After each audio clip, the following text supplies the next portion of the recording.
안녕하세요. 예, 오종혁 선생님입니다. 오늘은 이제 극수필 네 번째 시간으로요. 박지원 선생님의 우리 일야 구도학이라는 그러한 작품을 가져왔습니다. 여러분, 고전 수필이고요. 자, 그래서 기행 수필입니다. 한문 수필이고요. 자, 한번 보실까요? 일야 구도학이라는 제목을 보시면 일야라는 건 하룻밤에 9번 도하, 강을 건넜다는 겁니다. 우리 공모도하가 할 때 도하 있잖아요.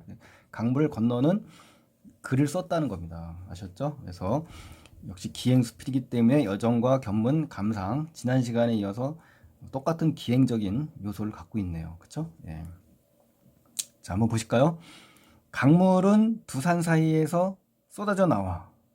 자, 강물이 대상이네요. 그리고 바윗돌과 막 부딪히죠? 거세게 다투죠? 화들짝 놀란 파도죠? 분노한 물결이죠? 슬피 원망을 탄 여울물이죠? 그리고 나서 곤두박 치며 울부짖고 고함치는 듯하다. 아, 굉장히 나열을 많이 했네요. 감정을. 그렇죠? 또 항상 만리장성을 처부술탄 기세를 지니고 있다. 뭐가요? 강물이 그렇다는 겁니다. 강물이. 그러니까 이 강물의 기세를 쭉 지금 뭐 한 겁니까? 비유를 통해서 지금 묘사를 한 겁니다. 그리고 전거라는 건 전투 마차 이런 거죠.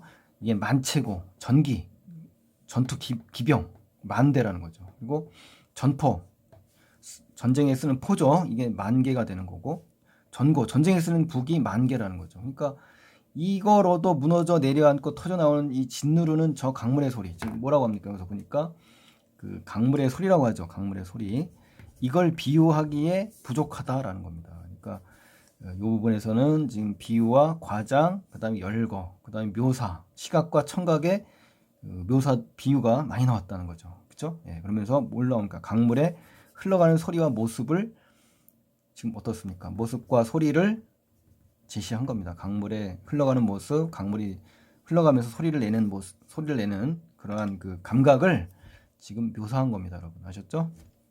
백사장, 이제 백사장으로 갑니다. 백사장에는 거대한 바윗돌이 서 있고 늘어서 있고 강둑으로 가니까 또 버드나무들이 막그 어두컴컴하게 형체를 분간하기 힘들 정도로 이제 있다는 겁니다. 그리고 흡사라는 마치 물귀신들처럼 막 다투는 것 같아요. 그래서 또 잘난 체 뽐내는 듯하고 좌우의 이무기들이 막 사람을 낚아채려고 애쓰는 듯하다. 자, 그러니까 이제 여기서는 뭡니까? 강물과 백사장, 강둑 이러한 이 주변 풍광이죠. 주변 그 광경을 지금 제시한 겁니다. 이 필자 박지원 선생님께서 지금 보이는 그 풍광, 그 광경을 제시한 거죠. 그러면서 그 속에서 느끼는 감정들을 지금 표현한 겁니다. 아셨죠? 예, 그 부분 자기가 직접 보고 들은 거니까 견문에 해당될 수 있잖아요. 그렇죠? 예, 우리 기행문이니까 여정, 견문, 감상 이렇게 3의 요소를 중심으로 봐야죠. 어떤 사람이 있는데 이 사람이 이곳은 전쟁터였대요. 그렇기 때문에 강물 소리가 그런 거다라고 이야기를 했대요. 그렇죠? 이거는 이 사람의 주관적인 생각이죠. 그렇죠? 주관적이고 또 자기가 그 생각을 갖다가 그런 의견을 제시한 거고요. 하지만 중요한 건 뭡니까? 우리 필자의 생각이죠. 필자의 생각. 그렇죠? 필자의 생각이 중요하잖아요.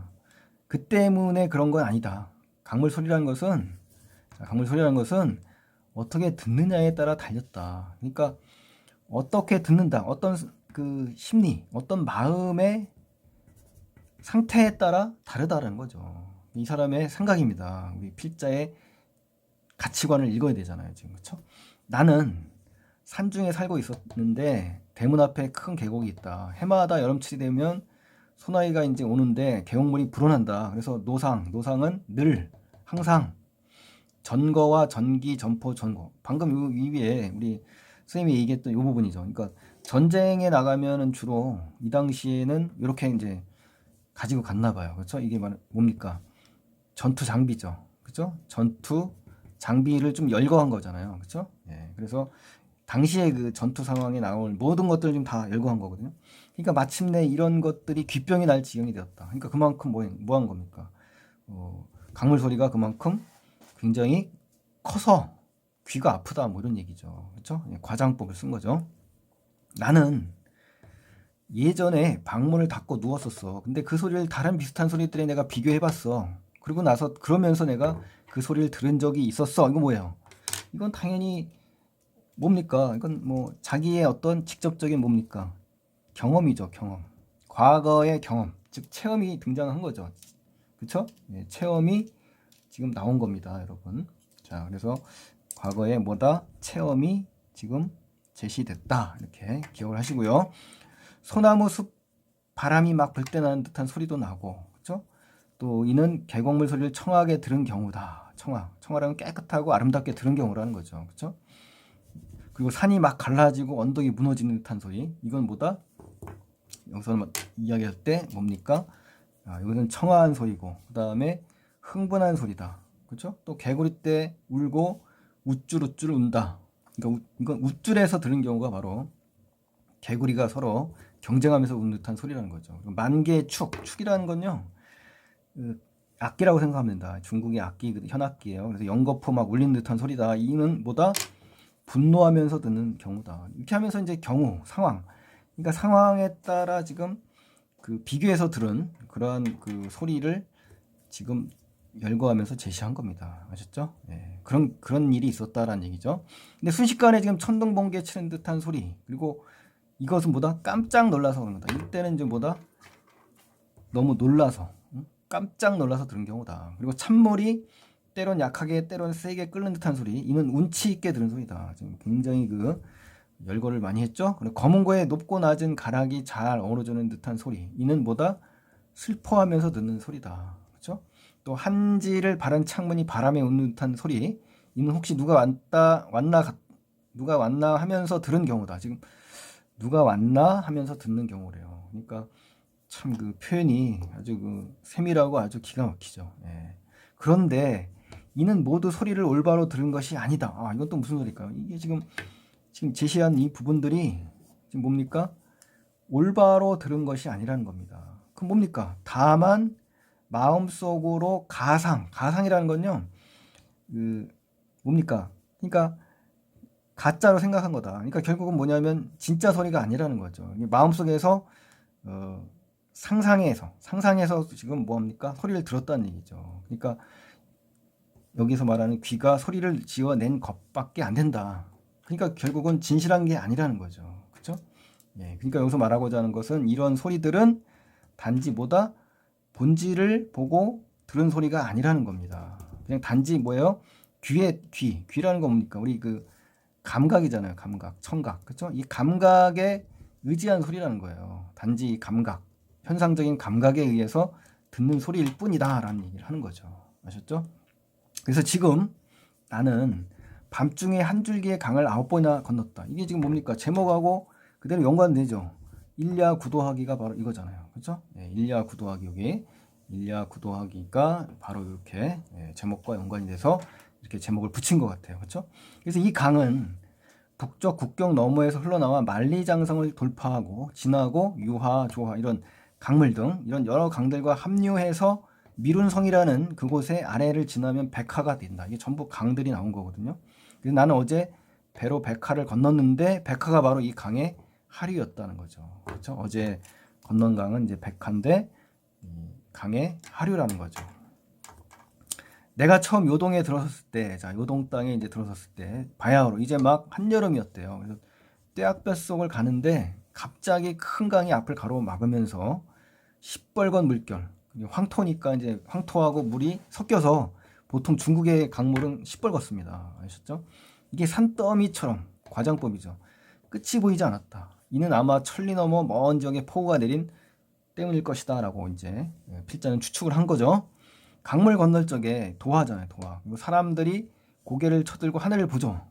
그래서 나는 그게 이제 사람들이 이제 기도를 드리는 줄 알았나 봐요. 살려주세요라든가 또 무사히 통과해달라는 그 기도로 이제 착각을 한 거죠. 추측을 한 겁니다. 누가요? 필자가요. 그런데 알고 봤더니 어때요? 강을 건너는 사람이 물을 살펴보면서 물이 소용돌이 치고 뭐 몸은 물살을 거슬러 올라가는 듯하고 눈길은 물살 따라 흘러가는 듯하여 곧 어지러움증이 나서 물에 빠지게 된다. 그래서 어떻게 한다는 거예요? 고개를 쳐든다는 겁니다. 하늘로. 아셨죠? 기도를 드린 게 아닌 거죠. 그러니까 뭐 하는 겁니까?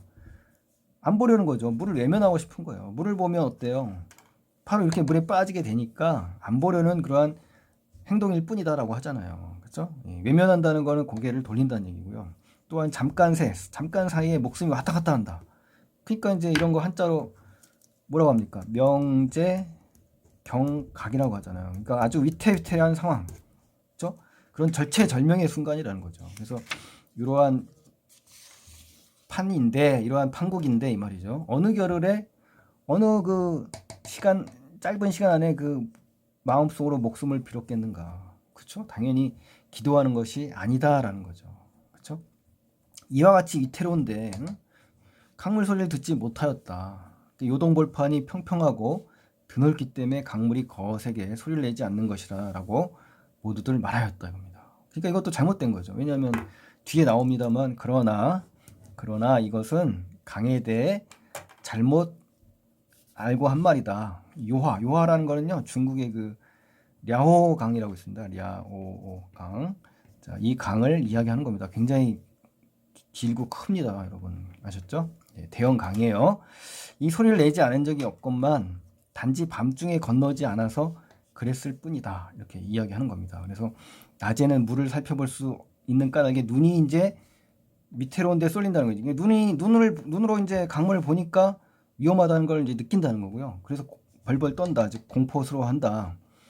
두 눈이 있음을 도리어 우환이라는 거는 어떤 그 병폐 이걸 얘기하는 거죠. 벌벌 떤다라는 걸 볼 때 우리 한자 또 생각나는 게 있는데 전전긍긍이라는 말이 또 떠오르네요. 좌불안석, 그렇죠?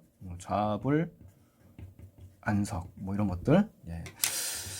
또 어디 소리가 들렸겠는가? 그런데 지금 나는 밤중에 강을 건너기에 눈으로 위태로움을 살펴보지 못한다. 그렇죠?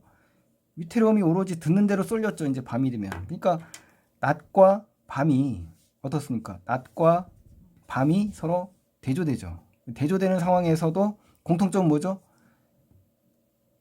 눈과 귀잖아요. 그러니까 전부 다 감각이죠. 감각이라는 공통점이 있고 상황은 낮과 밤이라는 대조적인 상황을 제시한 것이지만 결국 눈과 귀, 이목이 결국은 감각적인 현상에 의해서 두려움을 느낀다라는 겁니다. 아셨죠? 예. 그래서 나는 마침내 이제 도를 깨달았다. 이 도라는 건 진리입니다. 진리. 아셨죠? 내가 크게 진리를 깨달았다. 참된 이치를 깨달았다 이거죠. 아셨죠? 그래서 중요한 부분입니다. 여기 깨달은 부분이. 자, 그래서 마음을 차분히 다스린 사람에게는 이 귀와 눈이 누라는 거는 폐해. 아셨죠? 이러한 그 어떤 폐해를 끼치지 못하지만 자기 귀와 눈만 믿는 사람. 이거 뭡니까? 현상만 쫓는 사람이죠. 보고 듣는 것이 자세하면 할수록 병폐가 느는 법이다. 해로운 것이다. 뭐 이런 얘기죠.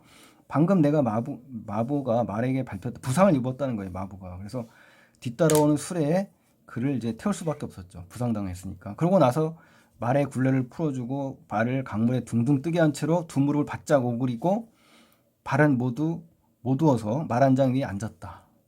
그렇죠? 네, 한번 추락하면 이제 죽는다 이거죠. 바로 강이니까. 그래서 나는 강을 대지처럼 여겼다. 대지처럼 여겼다는 얘기는요. 평탄하게 여겼다는 거죠. 그러니까 마음을 어떻게 하는 거예요? 다스린 거죠. 다스린 거. 또 강을 어때요? 내 옷처럼 여겼다. 그렇죠? 강 내 몸처럼 여겼다. 그래서 강을 내 성정이라는 건 나의 본성, 나의 천성처럼 여겼다. 이거 뭡니까? 우리가 잘 아는 한자 뭐 있습니까? 무라일체가 있잖아요. 무라일체. 그러니까 사물과 내가 하나가 됐다. 그러니까 결국 뭡니까? 마음을 다스린 겁니다. 그리하여 마음속으로 한번 추락할 것을 각오했다. 이거 뭡니까? 죽음을 어떻게 합니까? 각오한 거죠. 각오했다는 얘기는 죽음에 대해서 어떻게 했다? 초연하고 초월하는 그러한 유연적인 생각을 했다는 겁니다. 그래서 나의 귀 속에서 마침내 강물 소리가 사라지고 무려 9번이나 강을 건너는데 아무런 걱정이 없었다. 그래서 마침 안석에 앉거나 방석입니다. 그래서 누워서 지내는 듯 하였다. 그러니까 그만큼 뭐하다? 마음이 편했다. 마음이 어떻다? 편했다. 그래서 편안한 마음 아셨죠? 편안한 마음, 즉 평정심이라고 하겠죠. 평정심. 그러니까 마음의 평화를 찾았다. 아까 어땠습니까? 굉장히 벌벌 떨면서 공포에 질려 있었던 이러한 상황이 이렇게 바뀌는 거죠. 그렇죠? 예, 뭐 때문에? 바로 무라일체 같은 마음을 잘 다스렸기 때문에 그런 겁니다. 아셨죠? 예, 그걸 잘 깨달으시고요. 자, 옛날에 우임금이 있었습니다. 이 우임금은 치수 사업을 굉장히 잘했습니다. 옛날 그 중국에서는 홍수가 굉장히 큰 문제였거든요. 근데 이 우임금께서 그 물을 잘 관리하셔가지고 아주 그 추앙을 받은 임금님입니다. 자, 이 분의 그 인용입니다. 지금 우리 박 선생님이 인용을 한 거죠. 옛날 고사를 지금 인용한 겁니다. 그래서 강을 건너는데 우리 일야 구도하기 할 때 도하입니다. 도하. 아셨죠? 공무 도하할 때도 마찬가지로 도하입니다. 그래서 황룡이 배를 등에 업는 바람에 황룡이, 그러니까 이거는 이제 현실적인 요소는 아니죠. 비현실적인 요소가 나왔죠. 황룡이 배를 등에 업는 바람에 몹시 위험하였다. 그리고 나 죽고 사는 문제에 대해서, 생사에 대해서 판단이 먼저 마음속에서 분명히, 자, 여기서 나오는 것 중에 꼭 놓치면 안 될 부분이 뭡니까? 이거죠, 이거.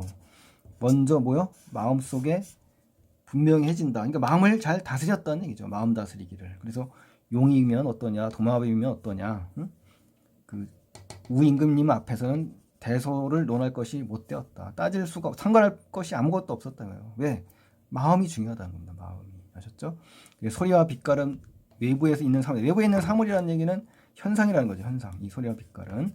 그래서 이러한 외부의 사물이 항상 뭐다? 귀와 눈에 눈을 끼친다. 그래서 사람이 올바르게 듣는 것을 이와 같이 그르치게 하는 것이다. 그렇죠? 이유가 나왔죠. 그런데 하물며 사람이 이 세상을 살아가는 것은 강을 건너는 것보다 훨씬 더 위험하잖아요. 그럴 뿐만 아니라 이 보고 듣는